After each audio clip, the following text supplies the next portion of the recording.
লাগাতার এখানে কিন্তু খবর আসছে যে আরএসএস এবং বিজেপির গুন্ডারা চেষ্টা করছে যাতে এখানকার সাম্প্রদায়িক সম্প্রীতির যে বাতাবরণকে ভেঙে দেওয়া যায়, এবং সেই জন্য তারা অলরেডি একটা খুন এবং একটি জায়গায় শুনলাম যে বাড়ি ভাঙচুর পর্যন্ত করেছে। এ ধরনের ঘটনা মুসলমানদের উপর আক্রমণ করা হচ্ছে, এই জবাব তোমার দিতেই হবে, এই জবাব তোমার দিতেই হবে।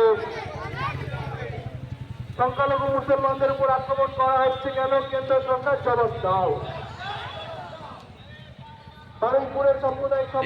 তুমি সামনে কেন ঘুরছ?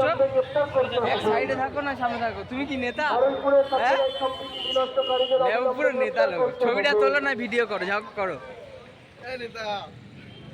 আমি মূলত যে কারণে এসেছি তার কারণ হলো আমার যে ভাই সাজিদ ভাই, সে আমাকে বলেছে যে সে মূলত একটা সাম্প্রদায়িক সম্প্রীতির জন্য, যাতে বারুইপুরে সাম্প্রদায়িক সম্প্রীতি ঠিকঠাকভাবে বজায় থাকে সেটার জন্য সে একটা মিছিল করবে। ঠিক সেই জন্য আমি এখানে অবভিয়াসলি চলে এসেছি। কিন্তু আমি যেটা এখানে বলতে চাইবো, লাগাতার এখানে কিন্তু খবর আসছে যে আরএসএস এবং বিজেপির গুন্ডারা চেষ্টা করছে যাতে এখানকার সাম্প্রদায়িক সম্প্রীতির যে বাতাবরণকে ভেঙে দেওয়া যায়, এবং সেই জন্য তারা অলরেডি একটা খুন এবং একটি জায়গায় শুনলাম যে বাড়ি ভাঙচুর পর্যন্ত করেছে। এ ধরনের ঘটনাগুলো তারা কিন্তু করে যাবে।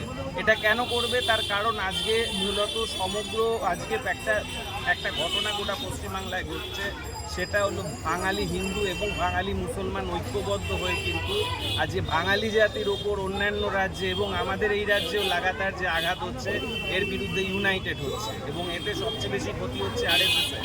ফলে আরএসএস চেষ্টা করছে আজকে বাঙালি হিন্দু আর বাঙালি মুসলমানের মধ্যে যাতে বিভাজন করা যায়, এবং সেই বিভাজন করার চেষ্টা তারা লাগাতার করে যাবে। তারা লাগাতার চেষ্টা করবে নানা ধরনের ক্রিমিনালকে দিয়ে কোথাও হত্যা, কোথাও ভাঙচুর, কোথাও কিনা উল্টোপাল্টা আঘাত করে এই সাম্প্রদায়িক সম্প্রীতিটাকে যাতে ভেঙে দেওয়া যায়, যাতে মুসলমানদের উস্কানি দেওয়া যায়, যাতে মুসলমানরা কোনো একটা ভুল স্টেপ করে বসে। কিন্তু যে কোনো একটা উগ্র মেজাজের একটা উগ্র হিন্দুত্ববাদী বা উগ্র কোনো এক জঙ্গিবাদী বারংবার চেষ্টা চালাচ্ছে এই বারুইপুরের মতন একটা শান্তিপ্রিয় জায়গায় হিন্দু এবং মুসলিমদেরকে ডিভাইডেড করা, এবং এই 30 দিনের মধ্যে এই বারুইপুরের মতো জায়গায় 30 দিনের মধ্যে চারটে ঘটনা ঘটে যাবে। ইভেন কাল রাতে জয়নগরে, সেটা অবশ্য ওটা জয়নগরের আইসির সঙ্গে কথা হয়েছে, সেই বিষয়টা তারা দেখছে। ওই একটার পর একটা যেন মুসলমানদেরকে দাবিয়ে দেওয়ার চেষ্টা চলছে। সুতরাং আমরা উভয় শ্রেণীর মানুষ, সৈকত ভট্টাচার্য হচ্ছে উভয় শ্রেণীর মানুষ আজ বারুইপুর থানায় এসেছি, এবং আমাদের মনে হয়েছে যে বিষয়টা আমাদের বারুইপুর পুলিশ প্রশাসনের দৃষ্টি আকর্ষণ করা দরকার, তাদের নজর দেওয়া দরকার এবং যথারীতি আইনি ব্যবস্থা নেওয়া দরকার। সেই কারণে আমরা আজ থানায় আসি।